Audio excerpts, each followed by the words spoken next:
Well,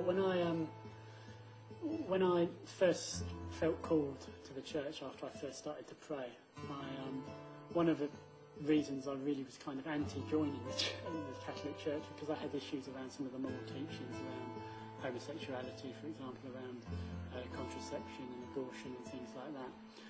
And I couldn't see how it was possible that I would ever agree with the Church's teaching.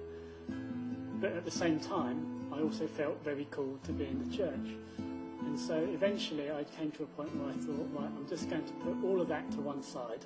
And I won't think about it, and I'll just, I'll forget about it for the time being, and I'll see where I am in a year. So I came into the church, and I prayed regularly. And eventually I found myself, about a year down the line, I suddenly realised none of that was an issue for me anymore.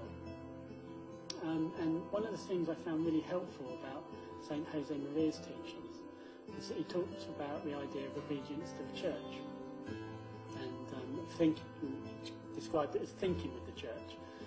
And that kind of gave some reassurance that path I'd taken, that the fact that my views had changed so much around that was perfectly natural, because I'd really just done it on faith that it would be all right, on the faith that the church must be right, without any real understanding of why that would be.